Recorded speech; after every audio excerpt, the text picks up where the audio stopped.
Bonjour, je me présente, je m'appelle Marius Dara, je suis en première STI2D au lycée Condorcet à Saint-Quentin.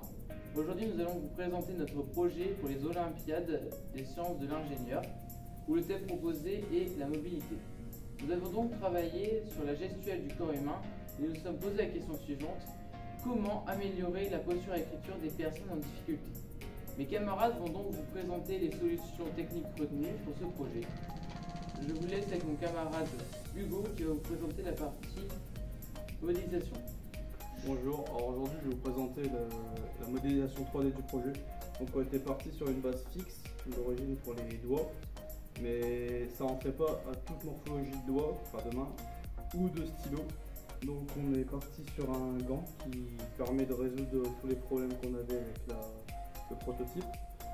Donc au niveau des doigts, on a mis des élastiques pour pouvoir faciliter la pince et permettre d'avoir moins d'efforts à faire.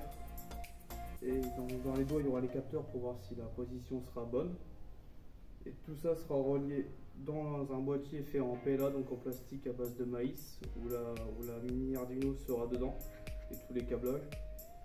Le boîtier sera accroché à la manche du gant pour pouvoir faciliter les mouvements et pas gêner pendant qu'on écrit. Je vous laisse avec ma collègue Lisa pour la partie programmation. Pour écrire, 3 doigts sont sollicités. Donc on a choisi de prendre 3 capteurs de pression qui sont situés dans le gant. Et grâce au codage dans la carte Arduino, quand on exercera une pression assez importante sur les 3 capteurs, la LED va s'allumer. Donc je passe la main à Pierre qui fait la communication et l'énergie. Bonjour, aujourd'hui je vais vous présenter la partie énergétique et communication du projet. Alors tout d'abord, nous pouvons brancher notre gant sur secteur, mais également grâce à l'utilisation d'une carte Arduino, nous pouvons le brancher sur batterie. Néanmoins, l'utilisation de ces batteries est au niveau environnemental très impactant, donc il est préférable de ne pas les utiliser. Dans notre projet, nous parlons aussi beaucoup du textile, car souvent les gants sont imperméables au froid, mais nous ce que nous recherchons c'est un compromis entre la respirabilité et la tenue.